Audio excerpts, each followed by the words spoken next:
మన ఇంగ్లీష్ లాంగ్వేజ్లో కమ్యూనికేట్ చేయడానికి రూల్స్ తెలుసుకుంటే సరిపోదండి. ఈ రూల్స్ తెలుసుకున్న తర్వాత వాటన్నిటిని కూడా ప్రాక్టికల్గా మనం ఇంప్లిమెంట్ చేయడం చాలా ముఖ్యం. ఇప్పుడు మీరు గమనించినట్లయితే మనం తెలుగులో మాట్లాడేటప్పుడు నువ్వు వెళ్తే, నువ్వు వెళ్ళాక, నువ్వు వెళ్ళకపోతే, నువ్వు వెళ్ళినా, నువ్వు వెళ్ళాక, నువ్వు వెళ్ళకముందు, నువ్వు వెళ్ళే వరకు, నువ్వు వెళ్తే, నువ్వు ఎప్పుడు వెళ్ళినా, నువ్వు ఎక్కడికి వెళ్ళినా, నువ్వు ఎలా వెళ్ళినా, వీటన్నిటిని మన ఇంగ్లీష్లో మనము ఎగ్జాక్ట్గా ట్రూ ట్రాన్స్లేషన్ చేయాలన్నా మన ఇంగ్లీష్లో ఇదే అర్థం వచ్చేటువంటి వాక్యాన్ని తెలుసుకోవాలంటే వీటిని మనం ఉపయోగించాలన్నమాట. అయితే మీరు ఇక్కడ ఏం చేయాలంటే ప్రతి సెంటెన్స్ని కూడా నేను ఇక్కడ గో అనే వెర్బ్తో నేను ఉపయోగించి చెప్పడం అనేది జరిగింది. మీరేం చేస్తారంటే ఈ గో కాకుండా మీరు స్పీక్ కానీ, కమ్ కానీ, ఈ రీడ్ కానీ, రైట్ కానీ, మీరు ఏదైనా సరే కొన్ని వెబ్ ఫామ్స్ మీరు ఉపయోగించి మీరు ఎక్కువగా ప్రాక్టీస్ చేయాల్సి ఉంటుంది. అలా చేస్తేనే మీరు డైలీ స్పోకెన్ని తర్వాత వ్యవహారిక భాషని మీరు ఇంప్రూవ్ చేసుకోగలరు ఇంగ్లీష్లో. ఇప్పుడు చూద్దాం.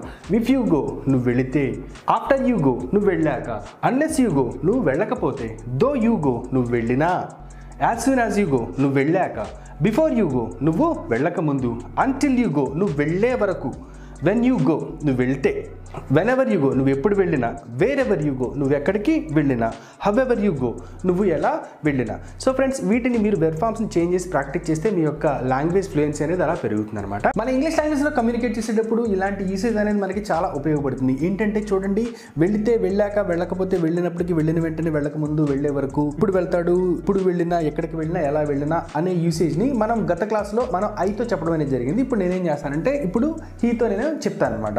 ఈ హీని మీరు అప్లై చేసేటప్పుడు హీ స్థానంలో మీరు షీ, ఇట్ కూడా మీరు నేమ్ కూడా సింగులర్ నేమ్ కూడా మీరు మెన్షన్ చేసుకోండి. అదే రకంగా ఇక్కడ గోస్ అనే వెర్బ్ ఫామ్ని మీరు తీసేసి కమ్స్, టీచర్స్, రీడ్స్, రైట్స్ అలా మీరు ఉపయోగించుకోండి. ఓకే, ఇప్పుడు చూడండి. ఇఫ్ హీ గోస్ అతను వెళితే, ఇఫ్ హీ గోస్ అంటే వెళితే, ఆఫ్టర్ హీ గోస్ అతను వెళ్ళాక, అన్లెస్ హీ గోస్ అతను వెళ్ళకపోతే, దో హీ గోస్ అతను వెళ్ళినప్పటికీ, as soon as he goes అతను వెళ్ళిన వెంటనే, వెళ్ళాక అన్న మీనింగ్ కూడా వస్తుందండి.